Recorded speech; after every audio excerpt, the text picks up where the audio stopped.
Okay, another day of 14 days challenge. आज की इस वीडियो में बात करेंगे कि कैसे आपका ईगो आपको डिस्ट्रॉय करता है, आपको स्टॉप करता है टू अचीव योर गोल्स।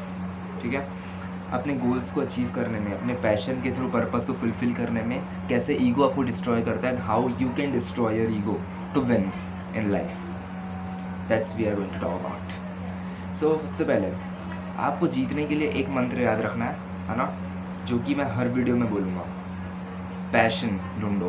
कैसे? 8-10 दिन कोई भी एक स्किल पकड़ो, आर्ट पकड़ो, अपनी जान उसमें उसके बारे में सीखो, जानो। अगर उसमें फ्लो स्टेट में चले जा रहे हो तो उससे रिलेटेड चीज़ें ट्राई करो, उसके रिलेटेड आर्ट ट्राई करो, वर्क ट्राई करो। फिर देखो उसमें आप क्या फ्लो स्टेट में जा रहे हो। जिस भी काम में आप फ्लो स्टेट में ज़्यादा जा रहे हो, जिसमें अपने आप को ज़्यादा भूल जा रहे हो, वो आपका पैशन है। अब उससे आप लोगों की लाइफ में वैल्यू कैसे ऐड कर सकते हो, वो आपकी पर्पस है। पर्पस सबका एक ही बाउंड्री के अराउंड है, how to help others live better. That's it. एक बार पैशन मिल गया, उसके थ्रू लोगों की लाइफ में कैसे आप चेंज ला सकते हो, है ना, और उसके साथ कैसे सर्वाइव कर सकते हो, वो प्रोफेशन है ना। तो पैशन, पर्पस और प्रोफेशन समझ आया। अब अपन बात करते हैं इसको आपको, है ना। अब अपन बात करते हैं कि कैसे आप ईगो को डिस्ट्रॉय कर सकते हो, है ना। तो अगर आपके पास पैशन है और पर्पस है, पर्पस यानी कि कैसे आप लोगों की लाइफ में चेंज ला सकते हो to live better, this is your purpose. तो अगर आपके पास पैशन है, पर्पस है, तो आपको ना डिसिप्लिन चाहिए, ना फोकस चाहिए, ना कंसिस्टेंसी चाहिए, तीनों अपने आप आ जाती है। ठीक है, इसलिए मैं सबसे ज़्यादा इस चीज़ को हाईलाइट करता हूँ। Find your passion to fulfil your ultimate purpose of being a human, है ना, that is helping others to live better. ये 3 चीज़ें चाहिए ही नहीं। पर अब आपको क्या चाहिए? ईगो, वो इमोशंस जो कि आपको चाहिए नहीं है। अब आपको वो इमोशंस को रोकना है जो आपके सक्सेस में, आपके रास्ते में, जो सक्सेसफुल बनने का रास्ता है उसमें हिंड्रेंस क्रॉस कर सकते हैं, है ना, कॉज कर सकते हैं। तो उनको आपको रोकना है। वो है ego, one of the biggest enemy of you, one of the biggest hindrance for you to achieve करने, सक्सेसफुल होने के रास्ते में।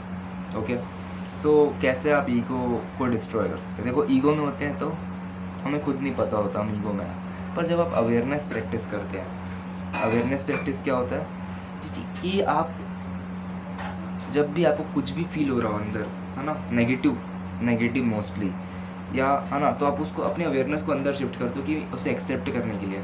मतलब कुछ भी आपको फील हो, आपको ना उसे ऑब्जर्व करना है कि आपको अभी कैसा फील हो रहा है। इसे आपको टाइम टू टाइम दिन भर में ऑब्जर्व करते रहना है कि अभी मुझे नेगेटिव फील हो रहा है, पॉजिटिव फील हो रहा है, न्यूट्रल फील हो रहा है, उसे ऑब्जर्व करो ताकि उसे एक्सेप्ट कर सको। एक्सेप्ट करना सबसे पहला स्टेप है। ईगो हो या कोई भी इमोशन हो, अपोज करने से कोई भी इमोशन की इंटेंसिटी बढ़ जाती है। More you want, more worse it becomes, the more you want the worse it becomes, you know, for emotions.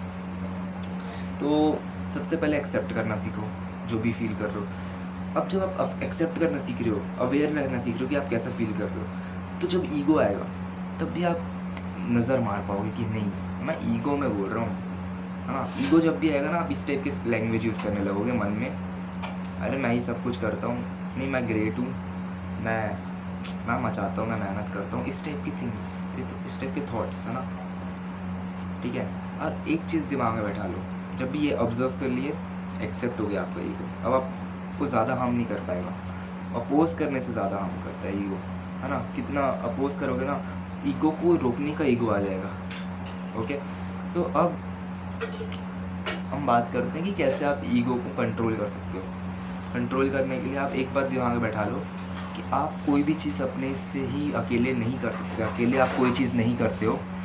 जो भी आपको एनवायरनमेंट मिला, जो भी आपको लोग मिले, है ना, वो, उनका साथ और आपका खुद का ओपिनियन, आपकी खुद की सोच, ये सब कंबाइन होकर आपके एक्शंस में ट्रांसफॉर्म होते हैं। ओके, अब आप अकेले ना ही कोई गलती करते हो, ना ही कोई अच्छा काम करते हो, ना ही कर सकते हो। बहुत छोटा सा पार्ट होता है आपका, अपना खुद का डिसीजन लेने वाला बहुत छोटा सा पार्ट होता है। बाकी आपके एनवायरनमेंट और पीपल की वजह से ही आप वो काम करते हो। बहुत छोटा सा हिस्सा होता है कि आपने खुद सोचा और किया, है ना।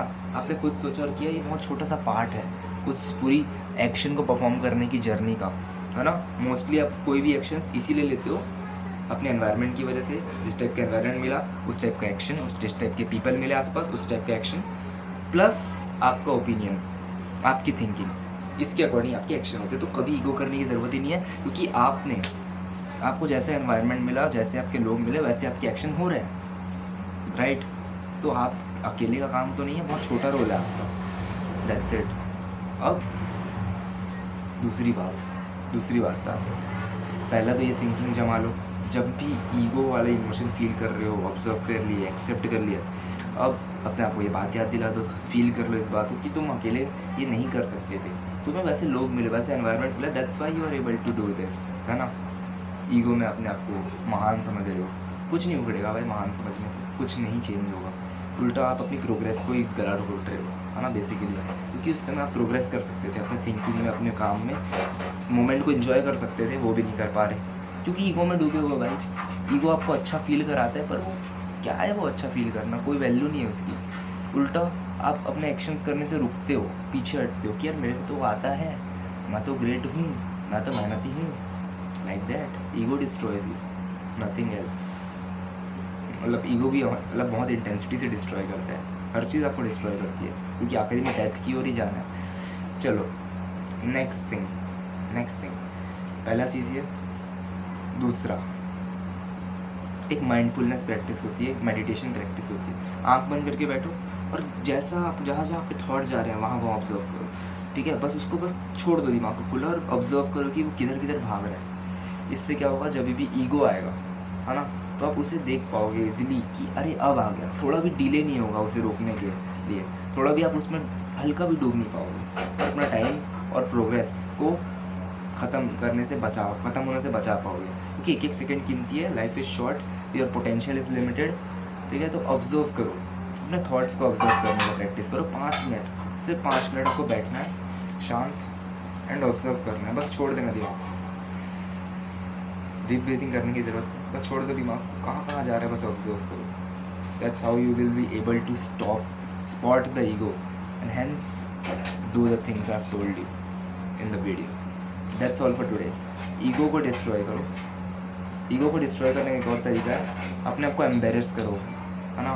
कुछ ऐसी चीज़ें करो जिससे आपका ईगो डिस्ट्रॉय हो, जैसे कि लोगों से बात करना, या नए लोगों से मिलना, नए लोगों से कुछ पूछना, ये सब आपको जो चीज़ें आपको डिनायल दे सकती है, वो आपको ईगो डिस्ट्रॉय कर सकती है।